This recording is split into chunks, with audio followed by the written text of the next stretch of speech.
Good evening.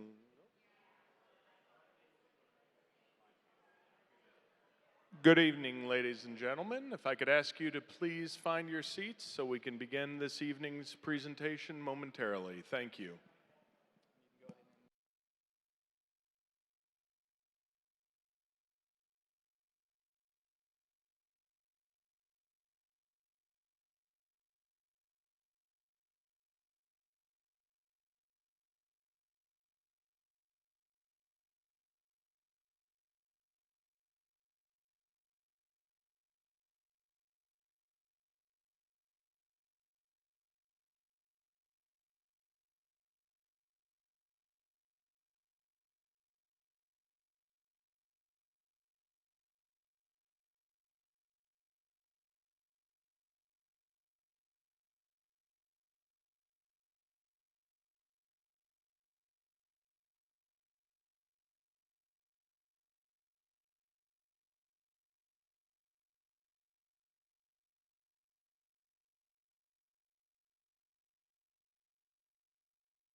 Well, good evening, ladies and gentlemen.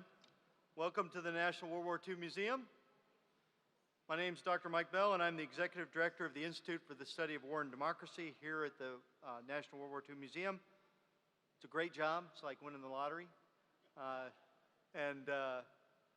So it's my pleasure tonight to welcome you all here for a very special presentation. Before we get started, first welcome those watching at home or on live stream. Thanks for joining us. We look forward to the days when you can join us in person. Now, for a decade, the museum and the Churchill Society of New Orleans, is that about right? Is that close? I'm getting better? I'm new, sorry. Have had a special relationship that mirrors the special relationship with the United States and the United Kingdom by co-hosting programs such as the Churchill Symposium, author events, and tonight's special presentation in honor of two very special men, Winston Spencer Churchill and Orlin Russell Corey.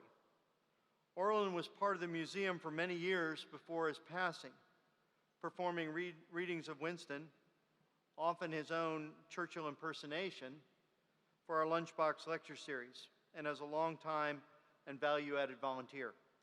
So with us tonight is Orlin's wife, Shirley. Yay! So thanks for what you do, Shirley, and thanks for Orlin's contribution. I've heard some great stories about him already, and I look forward to getting to know you as well. So thank you very much.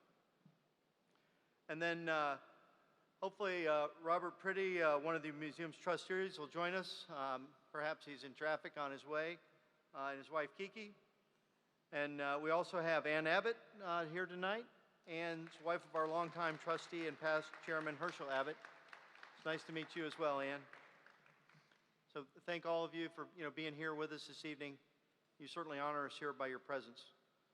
And then certainly keeping in the long-standing tradition of the museum, I'd like to ask for any World War II veterans, home front workers, Holocaust survivors to stand or wave so we can recognize you as well. Anybody? Wave back? Okay. Well, if you're at home and waving, we appreciate it. Thanks for what you do. And we're really here to honor your legacy in that. Next, I'd like to ask all the veterans of the armed forces, please to stand or wave as well.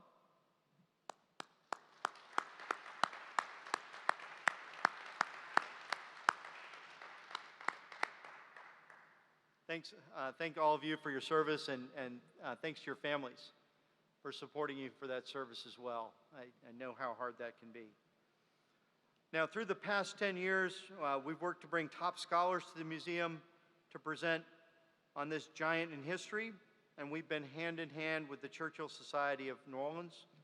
I'd like to ask that the cabinet and any members of the society to please stand and be recognized as well.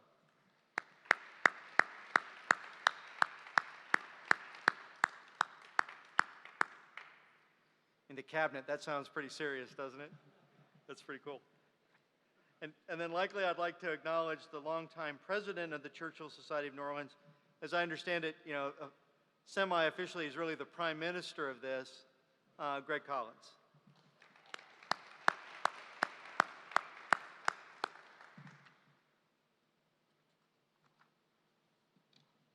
And much like Winston had Columbia by his side, Greg has his hard rock supporting him and allowing him to donate so much of his time to this cause. Joan, thank you.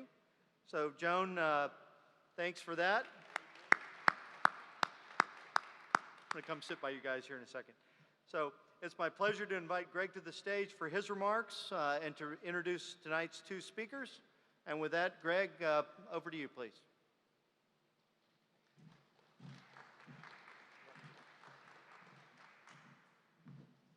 Thank you, Dr. Bell. I had a chance just to speak with him briefly before we began, and he's been here a month.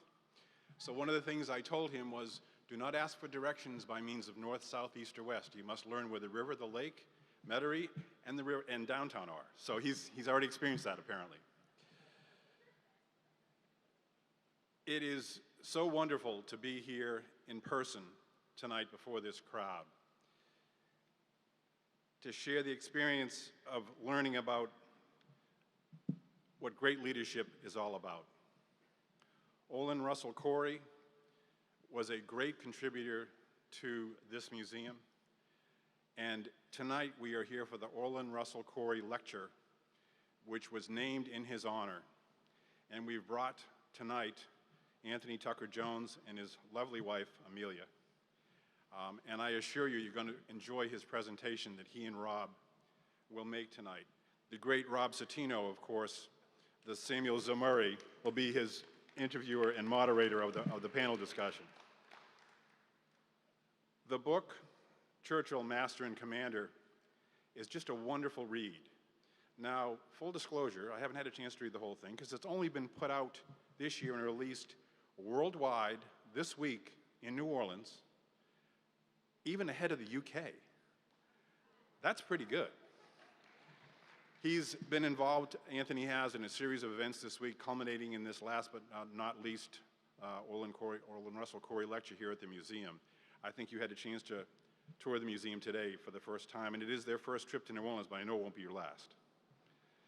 So having said that, I'll only tell you about the book, that there may be events that you know of, but there are nuanced details in this book that will give you a different perspective and an insight into things that will make you think about things just a little bit differently. And last night I introduced Anthony and I sang one of the things that was in his book, but I'm not going to do that to you tonight. So with that, I welcome Anthony Tucker Jones and Rob Citino.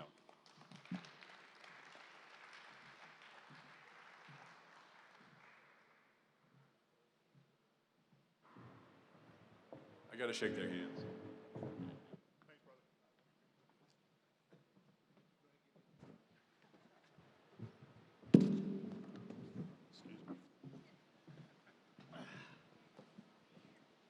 Anthony, it's wonderful to be with you here tonight. Thanks for coming to New Orleans. Thank you very much, Rob. I heard Mike pronounce New Orleans pretty well. It took me a while. I have my story, which I'll be very brief with. My first trip here, I had to get in a cab and ask to be taken to Tchoupitoulas Avenue. And I don't remember how I pronounced it, but the cabbie turned to me and said, "That's not even close, man." so ever since, I've been really, really working at that. The more you come here, you'll realize that the place names can be kind of daunting. So thanks for coming, and I have to say this, I've told everyone, I was very taken with this book. Matter of fact, I've been kind of telling everyone I ran into today about that. You know, I think there must be 1,000 Churchill biographies out there. I don't, Andrew Roberts in your intro says it's an avalanche. Yeah. Your book looks at Sir Winston from a different point of view, and I think took a different tack. Tell us about the genesis of this book. Why this book? Well, I've been a military historian for quite a while now, and Churchill's always featured in a lot of my books. I've written quite extensively on the sort of 44, 45 campaigns, and he's always been a player with all the other great leaders of the Second World War, Roosevelt, Marshall, you know, Eisenhower, Bradley, all those people, and obviously the British generals, Wavell, the list goes on. But he was never my focus. And I had kind of a series of events that thought maybe it was about time to tackle the great man, if you like. But what I wanted to do was do it explicitly from a military point of view. A fair bit's been written, obviously, on his wartime leadership during the Second World War. But I really wanted to delve down into the weeds, if you like, about what it was in his early life that had informed him to be the right man in the right place at the right time come May 1940. So that was kind of the driving idea behind it all. I think it's that interplay between the sort of early Churchill, about which I think people know relatively little, and then the later Churchill. We know the events of his life, but I think you were able to bring insight into them because we now had a better sense of the formative years of the man. Yes, I mean, the thing I drew out of the research I was doing, that he's, you know, he took inordinate risks throughout his life, both as a young and an old man, and I kind of think that stuck with him throughout his life, which I think really prepared him for being Prime Minister. Right. You know, he clearly learned that nothing was gained from life without taking a risk. And he did it all his life. You know, it's kind of the impetuousness of youth. Right. He carried that into his, you know, well, right up until he was 90, really. So always good to begin at the beginning. In line 1 of your book, we're going to work our way through the entire book line by line. So settle in. Really? In the opening line of your book, you write, Winston Churchill was one of the greatest military and political chancellors of all time. Now, for us colonials who might not understand the nuances of transatlantic English, what specifically do you mean? What is a chancellor? Well, in English, it can refer to criminality. You know, it's sometimes it's someone operating on the wrong side of the law. They're a bit dodgy, we like to say in English. But in Churchill's context, obviously, I didn't really mean that. It's that he's a gambler. You know, that he was a chancer because he was prepared to chance his hand at many, many things. And throughout his life, I think as most of us we know, he gambled an awful lot. And he got it wrong sometimes, but a lot of the time he got it right as well. I found the book nicely balanced. This is not a hagiography. You praise Sir Winston when he deserves it. Yeah. I think there were times you're quite critical as well, and I found the book nicely balanced. Thank you.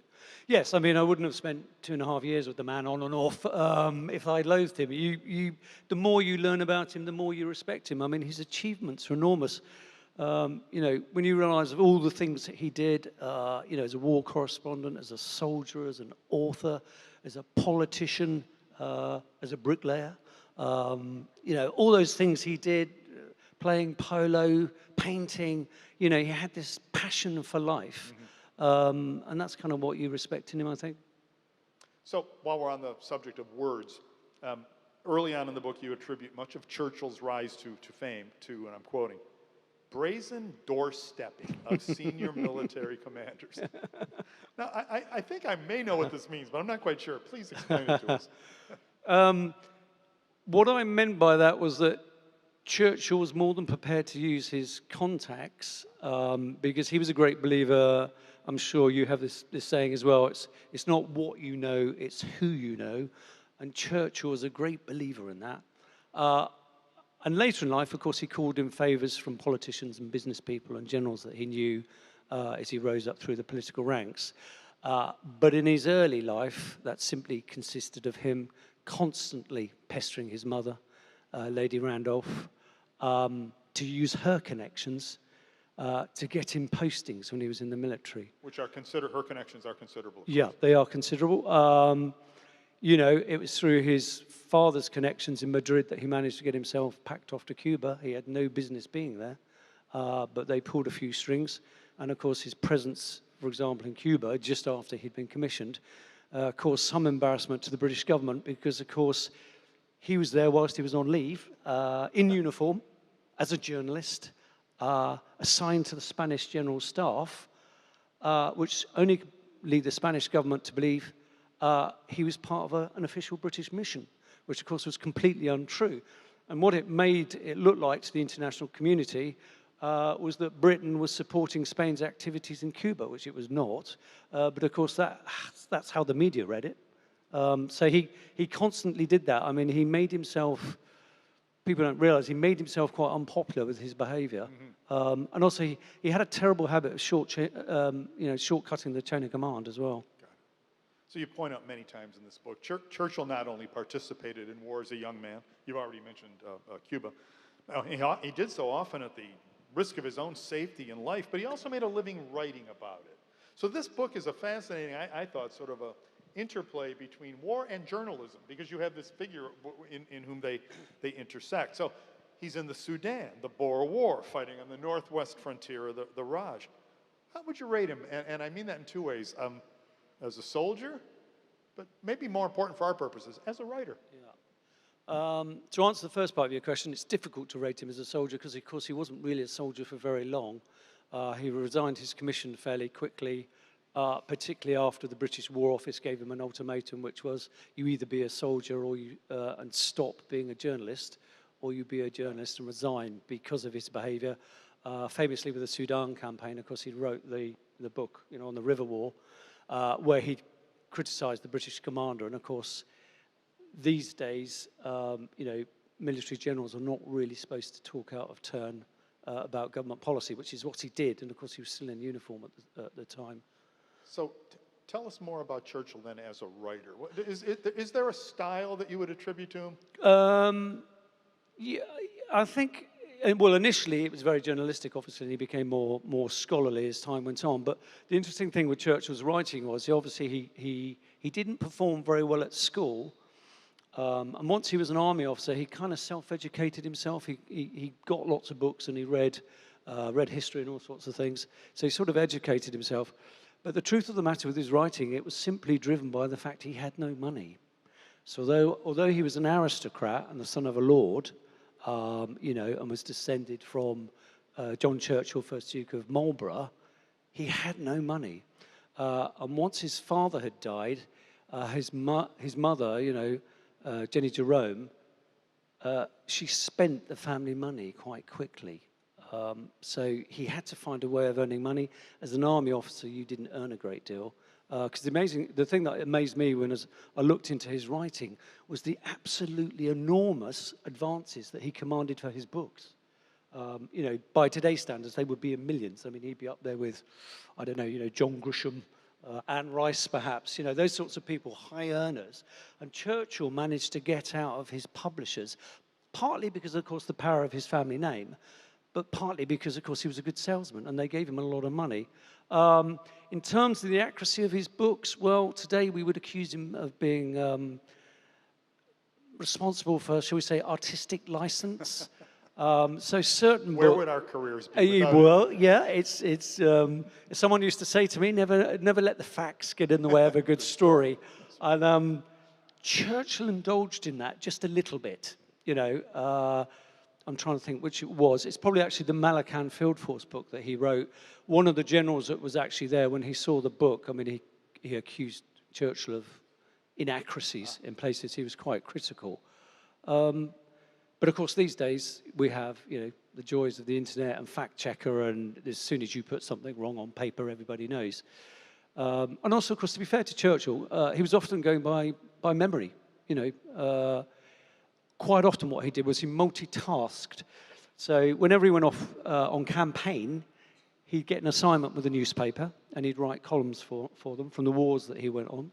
And then when he got home, he turned those newspaper columns into books. They formed the basis of the book. So for you and I, that would be our basic research, wouldn't it? It laid the groundwork for creating something much bigger. So that's kind of how he worked. So you mentioned several of his early works. You mentioned Malakand Field Force. He wrote a couple of books about the South African War, the Boer War, as our British friends call it. He's actually captured there by enemy forces, and he escapes. I remember, Anthony, reading this for the first time. It's thrilling. There's an armored train. There's a roadblock. There's a Boer ambush. He describes a bullet came over one shoulder and then over another shoulder, and two words went through my mind: Boer marksmanship. He knew where the and so he talks about, and then he escapes, and then he wrote a book about it, or actually wrote two. Can you share some of the details of Winston Churchill's career in South Africa? Surely. Winston went to South Africa as a war correspondent, so by that point he'd resigned his commission. So he turned up in South Africa looking for adventure and a good story. And he met an officer that he'd served with in India who was going on patrol on a train. Churchill really had no business in going. In fact, he'd done the same route several times on horse. But I think it's Captain Haldane, I'm going from memory here, asked him if he'd accompany them on this train reconnaissance because Churchill had already done the route, so he knew the lie of the land. But when you think going on a reconnaissance in a train is not a good idea, because of course the thing can only go forwards or backwards. And I think you can guess what happened once the Boers realized that a train full of British soldiers was happily chuffing up the South African valleys, and they were ambushed. Churchill didn't help himself because the way he dressed made him look like a soldier. Today we would call him a paramilitary. I mean, he looked like a paramilitary. The sort of khaki fatigues that he had on looked like he was a soldier. And the train was ambushed and it was derailed and it was shelled by the Boers and they were all shot at. And Churchill, although he had resigned his commission, couldn't help himself but get involved in the rescue operation. And I found this incident bizarre because I think there was a captain there and two lieutenants. So they should have been in charge. So you've got Churchill there as a civilian who pretty much takes over the operation to clear the line, get the train running.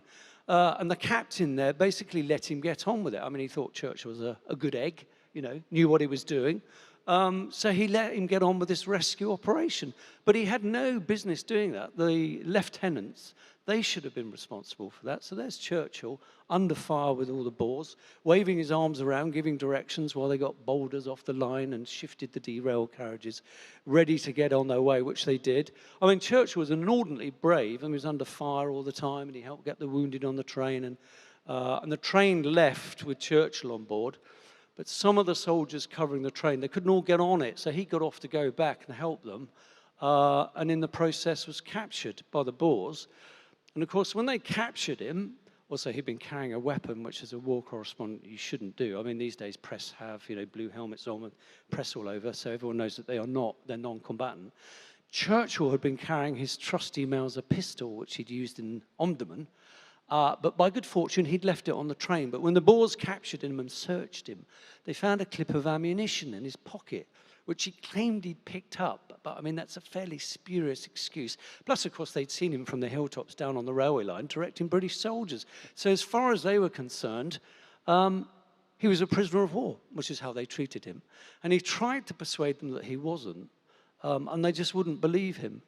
But he eventually escaped. He and some officers put together this plan to get away. He managed to slip away, but they didn't. And he managed to reach Portuguese Mozambique. And you think at that point, he's probably had enough fun and adventure. You could understand it if he'd gone home, honour had been served. But no, Winston being Winston, got on a boat and he sailed back down to Durban, where he volunteered for a local regiment and went back to war as a soldier and as a correspondent again. If I didn't know it was real, I'd say this is improbable. Yeah. I mean, his I think chutzpah, would you say? Chutzpah. Chutzpah. For Winston, it knew no limits. I mean, again, it's a reflection of the man he became later in life. This is the National World War II Museum, and I want to get to World War II, but I have one. We'll deal with World War I in a single question, if you don't mind. If Sir Winston were walking to the room right now, and I said one word to him, Gallipoli, what would be his reaction? Certainly it was a catastrophe. It cast a long shadow over his military and political career. How responsible was he for the mess there? Rob, I think you would be subject to one of the Winston famous scowls, quite frankly. I think he would sigh, and then I think he'd look really chestful, and then puff furiously on his cigar before coming out with a very witty rejoinder. Like, what have you done in your life? Yes. So to World War II. You know, as you note, when Winston became prime minister in May of 1940, the British fortunes are looking bad. The Germans are rampaging already in the French campaign. You know, he also created a new position for himself, Minister of Defense. Now, that means he placed himself directly above the chiefs of staff. Yeah. So from the British perspective, can we say that the spring of 1940, this becomes Churchill's War in a very real sense? Yes, I mean, very much so. You're right. That's pretty much the thesis of the book, hence the subtitle Master and Commander. Churchill very cleverly made himself the country's political master and its military commander. And by appointing himself the country's very first defense minister, he took over directly the strategic conduct of Britain's war efforts. And he did that because it meant the chiefs of staff had to answer to him directly and not the Secretary of State for War, because he knew that bureaucracy was not a good way to conduct a war. Coupled to which I think he sincerely thought he knew best, We always talk about Dunkirk in that campaign, and many of us have seen the recent movie. And for good reason, of course. We'll be talking about Dunkirk forever. There are many analysts who will tell you that Dunkirk would not have been possible without a determined stand of British forces at the town of Calais. Tell us about Churchill's role there. He made a decision, he said, and when I was making that decision, I had a feeling I was going to be sick. Why is that? Because he had to consign British troops at Calais under a brigadier basically to death or capture. He took that decision to evacuate Dunkirk in late May, but he knew one of the ways to take pressure off the Dunkirk pocket was to divert the Germans. So he basically told the brigadier that the garrison, the Anglo-French garrison at Calais, would not be evacuated. So he took the decision to leave them there because all the time that they were there, the Germans obviously couldn't ignore them and they had to divert forces to reduce Calais. So that's what he did. He basically sent them a message saying there will be no evacuation and you're expected to fight to the last, which for the British Army is not really a tradition. It does do it, it has a fine track record of courage and heroism and fighting to the last, but generals and British officers do not explicitly say to their men, you're to fight to the death. I mean, that's the sort of behavior you would expect from, Hitler with the Wehrmacht. I was just about to say, or Stalin with the Red Army. Right. It almost smacks of totalitarianism, that order to die. I mean, it just wasn't in his nature. But he knew that they had to do it because it bought crucial hours to enable, the organisation of the evacuation, for the rear guard to protect the shrinking pocket, because the German panzer had sort of headed west. And of course, the minute they started to wheel east, they were going to overrun the Dunkirk pocket very quickly. So by keeping Calais, it kept the Germans distracted. But it was a difficult decision for him to make. I mean, his generals supported it. I mean, they understood the strategic necessity to do it. But it wasn't a difficult decision. I mean, I think it haunted him, But of course, that was a measure of the man because he rose to that difficult decision. Dunkirk itself was a difficult decision because he knew damn well the minute he authorised the evacuation of the British Army, British Expeditionary Force from France and Dunkirk, it would signal to the French government that Britain was abandoning them. I mean, you couldn't see it any other way. To be fair to Churchill, there were still other units in other parts of France. But by removing the bulk of them from Dunkirk, it basically said to the French government, our priority is to save our manpower and not France. And that was a difficult decision for Churchill. And indeed, for a while, they didn't tell the French what was going on. I mean, the French were essentially helping defend the pocket, because I think for a while, French military thought they were going to be evacuated and that they would come back. But of course, because of the events unfolded so quickly, there was no way of doing that. I thought that was a part of the book.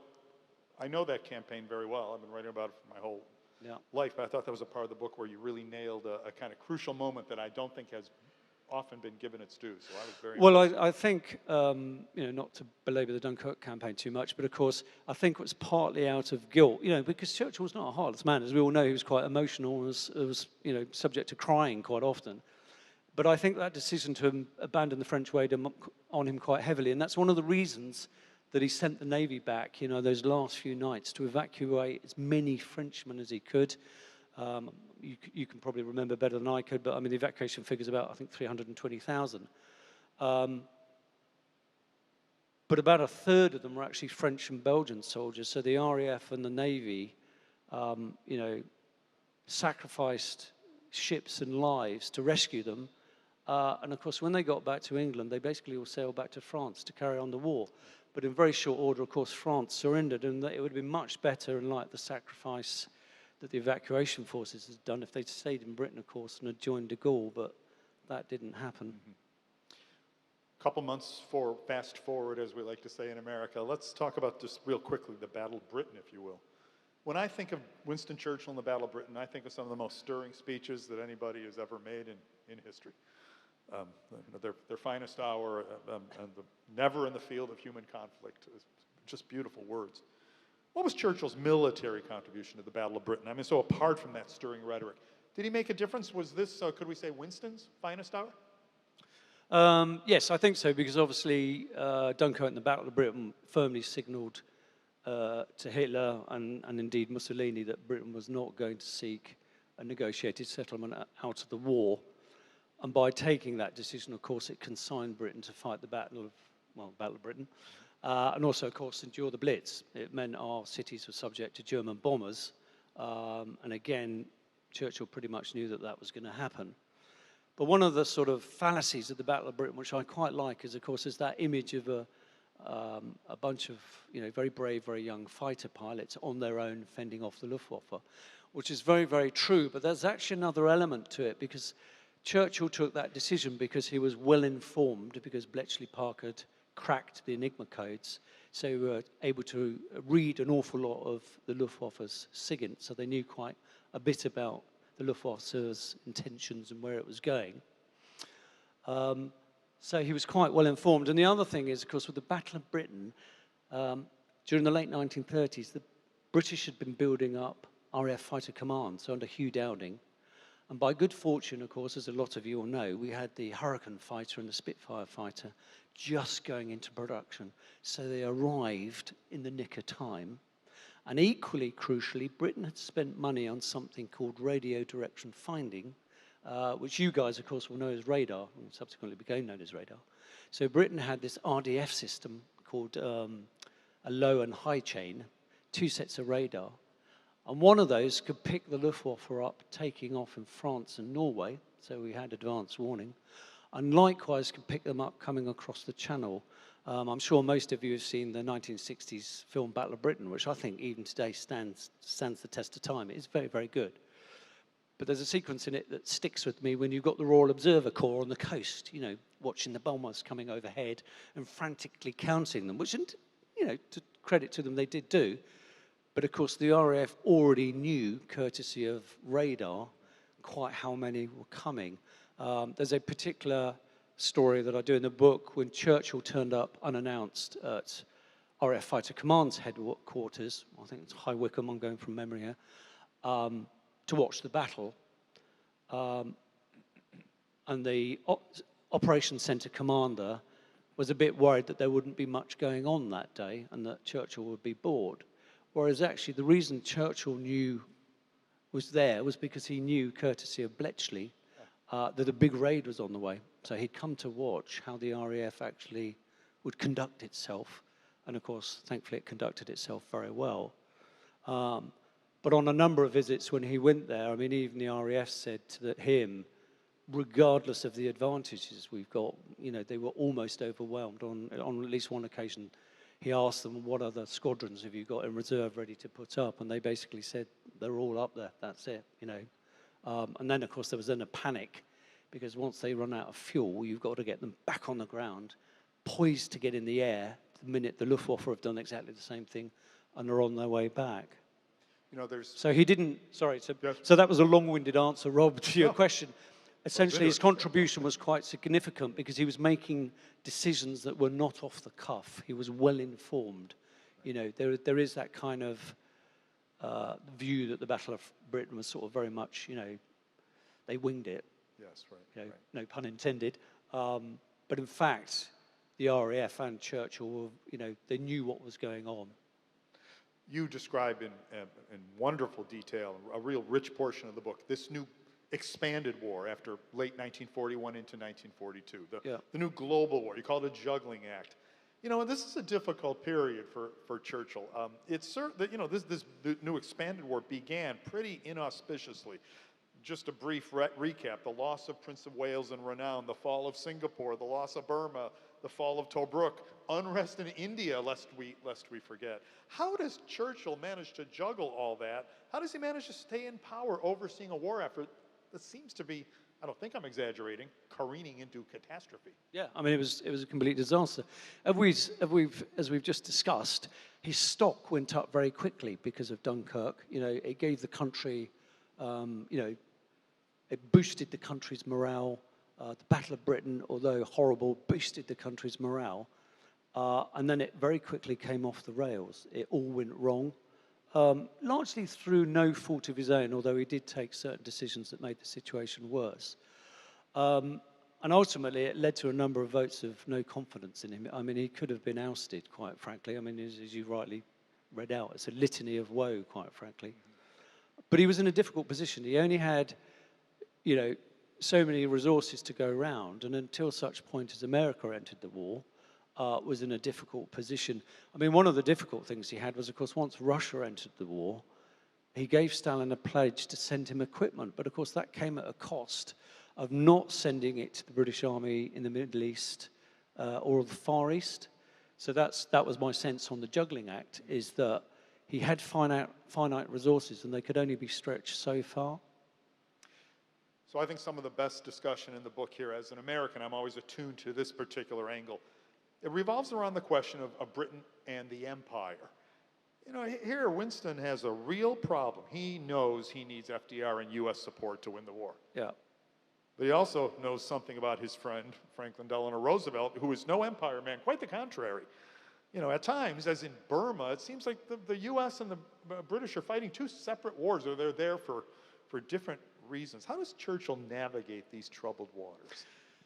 Well, the trouble Churchill had, I mean, he had a really good strategic grasp on the war, but when it came to the Far East, of course, his interests were pretty much diametrically opposed to Roosevelt's, in that his primary goal was to safeguard the future of the British Empire.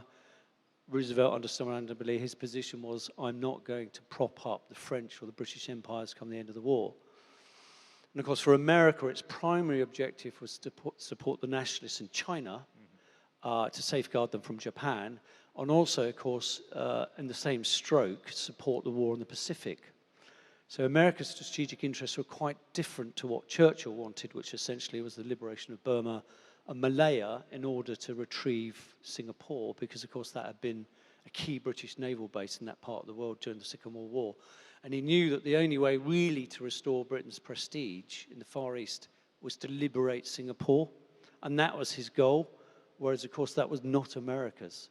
I was quite surprised when I was researching the book to find actually that both the British and Americans had run counter-espionage operations against each other in India. As friends will. Yes, as friends will, yeah. I mean, Britain was equally as guilty of it as America. You know, I mentioned the operations of the OSS there in India. Britain, you know, I discovered ran counter-Indian nationalist operations in America. You know, the British kept an eye on Indian nationalists because we were worried about their fundraising activities around the world, including America, you know, what they were up to, swaying public opinion, all those sorts of things. So yes, there was a difference of interest. The other thing that was quite interesting was Churchill fretted about the fate of China, I think, more than Roosevelt did, because obviously Churchill had been aware, you know, Churchill did not like the Bolsheviks or communism, so was aware that once the Second World War ended, the Chinese Civil War would be kick-started. And he worried about the future of China, but of course there was nothing he could do he didn't have the resources, we didn't have very large numbers of people in China. So he kind of was aware fairly early on that some sort of Cold War was going to emerge later on. And indeed, of course, Roosevelt and Stilwell were very cross that all that equipment that they supplied Chiang Kai-shek and the nationalist armies to fight the Japanese, large percentage of it disappeared into warehouses and wasn't issued to Chinese armies because the Chinese nationalists were saving it for a rainy day when the war with Mao Zedong and the communists kicked off again. You know, because Chiang Kai-shek obviously again was looking to the future, what would happen at the end of the war. They had a sort of gentleman's agreement with the communists that they would fight the Japanese because they had a common enemy. But once the Japanese had gone, that war was going to start again. So I think Stilwell was hoping the Chinese would put something like 30 divisions into the field. And nothing like that happened because, again, Chiang Kai-shek gave an awful lot of weapons to the warlords that supported him because they were the ones that were keeping him in power. I mean, China's politics at that time was incredibly complicated and it was a complete mess. Right. So when there's an outstanding issue between friends, let's say the issue of empire, is there a kind of a discrete, I don't know, gentleman's agreement that they don't discuss it directly?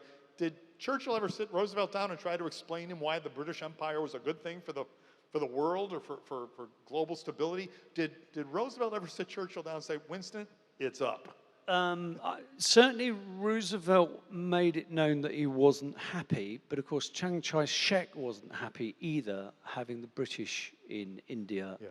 And supported Gandhi, felt that India should be granted home rule, and that's perfectly understandable. And Roosevelt supported that stance, and I don't think Churchill liked it because it would have been like Churchill giving America advice on the future of the Philippines, which he wouldn't have dreamed of doing. Right. But it was that sort of situation. And indeed, during the Quit India movement rising in 1942, Roosevelt sort of tried to help, but said to Churchill, for God's sake, don't get me involved, because obviously he appreciated it. It was a bit of a mess and didn't want to get entangled in it, quite frankly. I think you could write a book about this topic. Maybe your next book. It is a fascinating topic. For most of us, we are kind of fascinated by the British Empire. Certainly in Britain in recent years, there's been line of thought, particularly with leftist historians, that it was a bad thing, that it was oppressive, that it was awful. And it's sort of been lumped in with lots of other empires. And I'm not saying it didn't have its bad factors, but I saw a marvelous lecture by Andrew Roberts a few years ago when he was doing a spoof on Monty Python. I'm not sure how many people are familiar with them, but they were a British comedy troupe. Yeah, and they did films and all the rest of it. And they did this classic thing, I think it's in The Life of Brian, about what did the Romans ever do for us? And I saw Andrew Roberts doing that over India, and he's going, what did Britain ever do for India? And he's going, roads, railways, universities, a common language, a functioning judicial system. So you have to say there were some good things.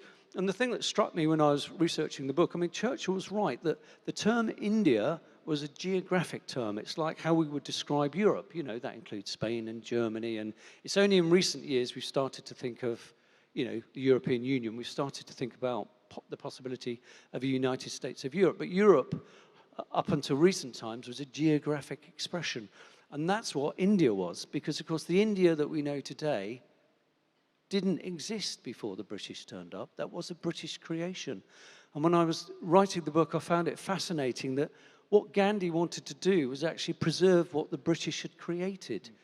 You can argue the rights and wrongs of whether we should have been there or not, but what we've done is we created a unified state that functioned voluntarily amongst its some of them were British provinces, some of them were princely states that paid lip service to British rule, but it functioned and it worked. And Gandhi and Nehru and the other nationalist leaders, they all understood that. But Churchill also understood that, of course, without British rule, sectarian hatred between the Hindus and the Muslims, who, of course, the minority population, would come to the surface. So all the time that Britain was there, it's a bit like Ireland, actually. I kind of realized that Ireland was the same, that historic hatred between the Protestants and the Catholics, it was kept in check by a common enemy, which of course was the British. And in a way, that was the same in India, that it kept a lid on the situation. You know, because Churchill gets the blame for Indian partition, but I don't see any other way that India could have gone, you know, the creation of Pakistan and what became Bangladesh. Britain gets the blame for that, but you go, well, actually, that was inevitable, that you would end up with Muslim homelands within India, because, of course, as I say, India did not exist until we arrived. You know, that a continental Indian landmass is a British creation.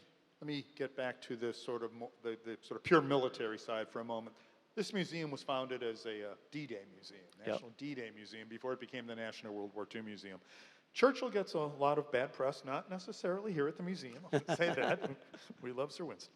But especially from many U.S. military historians, about his lack of enthusiasm for the big D-Day landings in France, his lack of enthusiasm for Overlord. So I'd like to ask you just two questions, and then we'll turn you over to the tender mercies of the audience for question and answer. What was he thinking at the time? What were his views of Overlord? That's first. Then second, what alternative was there? I mean, we say a peripheral strategy. Would that really have brought down the Third Reich? And I wonder if you just address yourself to both those questions. Well, I think the problem that Roosevelt and Churchill had was, of course, that Stalin was constantly pressuring them to open a second front to take pressure off the Red Army. You know, it's no secret that the Red Army did the lion's share of the fighting against the Wehrmacht during the Second World War. The bulk of their divisions was there. And Stalin was never grateful, really, for the resources that were sent, because he didn't really want or need those. What he wanted was an opening of, the second front in France, because that would divert Hitler and the Germans. And that meant that Roosevelt and Churchill at some point had to give Stalin a commitment to open a second front, which they did. But it kept slipping. And Stalin was really annoyed, and he got quite bitter and angry, particularly with Churchill, because the date kept constantly slipping. And the reason for that was that Roosevelt and Churchill had agreed that they would clear the Mediterranean first, so it was the Mediterranean first strategy. But also, of course, we all understand the concept of amphibious warfare from the Pacific and Normandy, but up until those points, things like landing craft and combined operations didn't really exist. I'll just direct your attention to the landing craft. Yes, the Higgins boat, indeed. Thought I'd point out the yes, I mean, we all take amphibious assaults for granted, because that thing enables you to deliver troops onto a beach and quickly into the face of the enemy. But those had to be designed and built. I mean, they didn't exist before. I mean, for instance, people say, well, why didn't Hitler invade England in 1940? One of the reasons was he didn't have any landing craft. In fact, what the Germans did was they rounded up every single coal barge they could find on the Rhineland, which are made of steel and are heavy, and cut the fronts off. And I think you can guess what would have happened if they tried to sail those across the English Channel. We, the British, would have not had to do much to them, because the weather would have sunk them. So the concept, because again, we look at things like Sea Lion and the invasion of Britain from the view of D-Day. We kind of think, why didn't Hitler do it? Well, it's simply because he did not have those resources. But it took time to build these things. And also, of course, there are only so many resources to go around. And the US military obviously had decided that they were going to clear the Pacific of all the islands of the Japanese garrisons. And that required landing craft. We also needed landing craft for the Mediterranean. And there were not enough to do the second front when, Stalin wanted it. Initially it was 42. Well, that was completely impossible. Then it was 43. Well, we were in the middle of the Med campaign by then. So we had to give Stalin a firm commitment that we definitely did it in 44, which, of course, Churchill and Roosevelt did. But I think Churchill was always haunted by Gallipoli. I mean, that's the closer and closer D-Day got, he began to fret about it. Again, as I said earlier, he wasn't a callous man. He began to worry about British and American lives, what would happen when they hit the beaches. The thing actually went, apart from Omaha, the thing went incredibly well. But of course, the generals and the admirals did not know that at the time. And the thought of, dead bodies washing up on the beaches in Normandy began to prey on his mind. So he began to get cold feet, and he started making suggestions that maybe they landed on the Breton ports in Bordeaux, or they looked at capturing Channel ports. Because one of the reasons they did the Dieppe raid, of course, in 1942, was to try and please Stalin, because at least it was a gesture of diverting the Germans. It also tested German defences. And also, there's a very recent, I don't know if you're familiar with it, a good book come out by David O'Keefe, a Canadian historian, where he actually says that Dieppe, in part, was a spoiler operation to steal Enigma equipment to help the Allies spy on the Germans, you know. So he'd seen what happened, you know, with Dieppe, and Dieppe soured relations with Canada, quite honestly, because the bulk of the forces involved were Canadians, and they lost an awful lot of guys. The bulk of the assault force didn't actually get ashore. The whole thing was a shambles. So, of course, the nearer and nearer it got to 6th of June, the more Churchill began to worry. I mean, I think, you know, there's that famous meeting, isn't there, with Ike and all the generals, and he may have said it, he may not have, but, you know, ultimately it came down to Eisenhower making that decision, and I like to think it's true. You know, they met the sort of night before, and he said, okay, let's go, because, you know, he was Allied Supreme Commander, and he had to make that difficult decision. Did they postpone it? Because if they did, then the thing would slip for months, because the weather would get bad, and, but of course, in between which Churchill had been worrying Eisenhower, Montgomery, you know, Cunningham, and all the senior leaders keep saying to them, you know, oh, is this the, you know, are we going to the right place? Are these the right beaches to land? But by the same token, he actually contributed a lot to D-Day because, of course, he famously came up with the idea of the Mulberry Harbours, you know, the artificial harbours they towed up. It was his idea for floating jetties. He was hugely supportive of 79th Armoured Division, you know, and the specialised armoured vehicles. Funnies, right? Yeah, the funnies that they produced. They built all these weird and wonderful engineering vehicles to help the British and Canadian armies get off the beach. You know, they had sort of bridging equipment and flail tanks, and, you know, one of the criticisms leveled at the American army was that they rejected use of them other than the funnies. But of course, particularly Omaha, it wasn't really suitable for them anyway because of the bluffs. They wouldn't have helped a great deal. So he did all those things. So his contribution was positive. You know, it's like building the Mulberries. I mean, that was a British engineering miracle that he got all the shipbuilding companies to build them somehow in secret, you know, these huge concrete blocks. But yes, he did get cold feet. I thought your book really brought Winston to life there.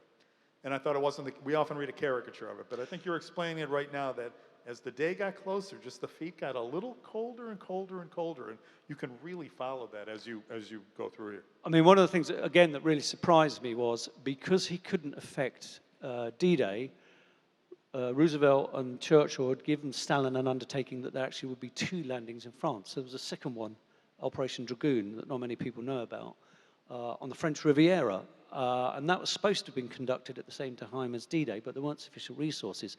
So they did it in August, by which time it was a complete waste of time because all the German units in the south of France had been drawn north to Normandy. And Churchill didn't want it to take place because he'd set his heart on pushing up through Italy. So he didn't want any more Allied divisions diverted from Italy, because obviously a lot had been sent to Normandy for the D-Day landings. So I was amazed to read that he'd gone to Eisenhower and he said, if these landings are not called off, because he wanted his own way with Italy, I'm going to resign and I'll bring the British government down, which I was quite amazed by. Now, Eisenhower, as we all know, the man was a saint, quite frankly, when it came to dealing with the senior commanders on a number of occasions. Someone's recording this in the audience? I just want to make sure we get that. As we know, on a number of occasions, he had trouble not just with American commanders, but with British ones, you know, the likes of Montgomery. They made his life very, very, very difficult. But he responded to Churchill. He said, well, look, you and Roosevelt gave this undertaking. It's too late, you know, to cancel the operation. All the ships are in place, all the men are ready, and we're going to go. And I thought, on reflection, that actually was a key moment in Churchill's career because it signaled that his strategic direction and indeed dominance of the conduct of the Second World War had come to an end. Because, of course, America by that point was the senior partner. And indeed, from summer 44 round till, you know, 8th of May 1945, his ability to influence events in Europe had pretty much ended. By that point, he was kind of a overexcited bystander, if you like.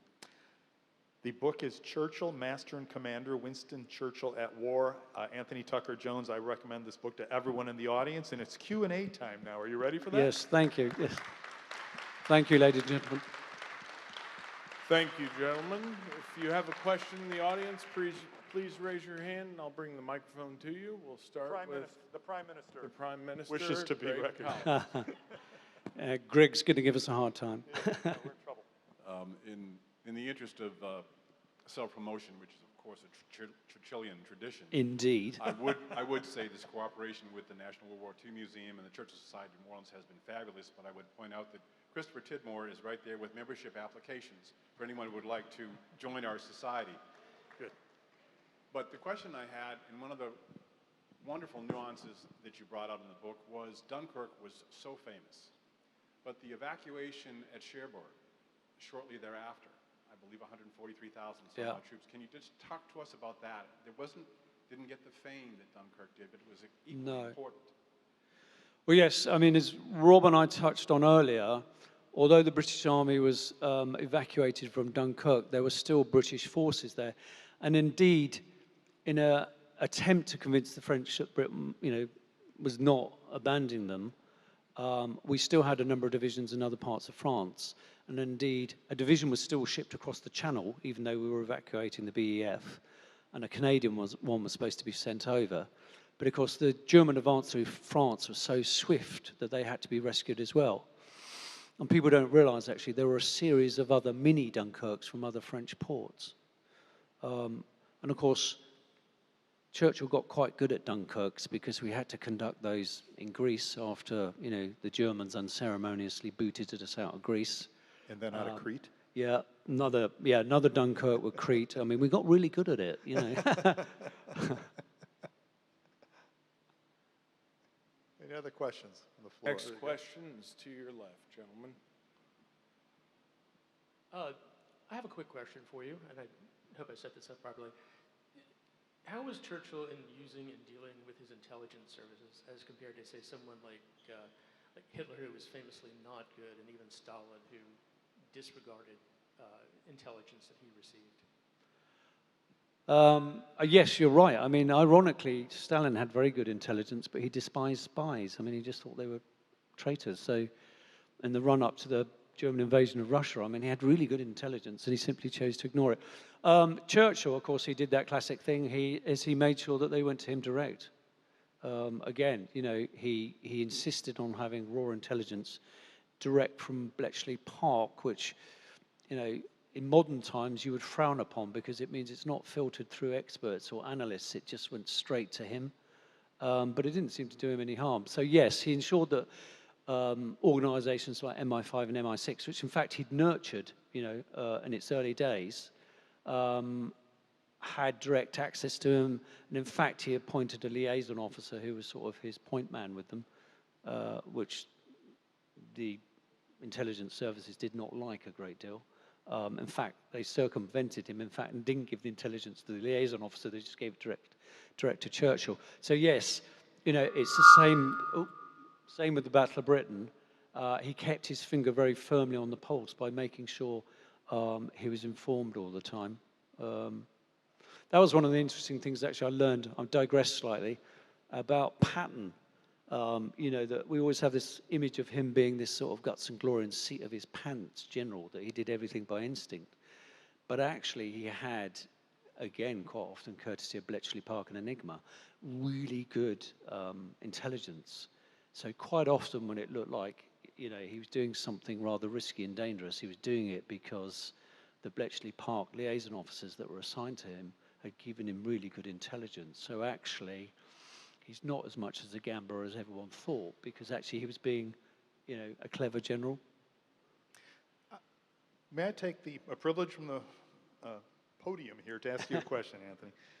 As I read through the book, I couldn't help but think that this is a man whose life began in a different era than it ended in. So you have a man who participated in quite possibly the last great cavalry charge in history, the famous 21st Lancers at Omdurman against the Dervishes. And then you had a man who was commanding armies and great fleets in the biggest industrialized war of all time that culminated in nuclear weapons. So from cavalry with lances lowered to nuclear weapons, that's Churchill's career as a commander. Is Churchill a modern man? Could you tell us something about that? Yes, I think so. He he always understood, I think, the impact of technology on the battlefield, and was very much a forward thinker. And a fine example of that is him taking the credit for inventing the tank, which popular mythology has that he did. Whereas, in fact, he didn't, but he happily took the credit, because, of course, everyone's saying, you know, oh, Winston came up with the tank, helped save lives during the First World War. But it was, in fact, a chap called Ernest Swinton who'd seen tractors on the Western Front, you know, towing artillery and things, and he thought, well, if we put armor plate on it and some guns, that would make a good weapon of war. But what Churchill did was, at the time when he was First Lord of the Admiralty during the First World War, the Royal Navy was in charge of British armoured vehicles in France, because the Royal Navy had armoured cars. So Churchill, when Swinton's idea came across his desk, thought it was a really good idea and promoted it. You know, said to the Royal Navy guys of the armoured cars, we ought to look into this, which they did. And of course, in the meantime, the War Office also had been prodded into action to look at it. But actually, the real person who was the driving force behind the tank was David Lloyd George, who was the British Prime Minister, because he said to both those committees, you need to pool resources and wrap your heads around this fairly quickly. And so the tank was born. But of course, common legend is actually it was Churchill's idea, but it wasn't. But he never really made much effort to dispel that myth.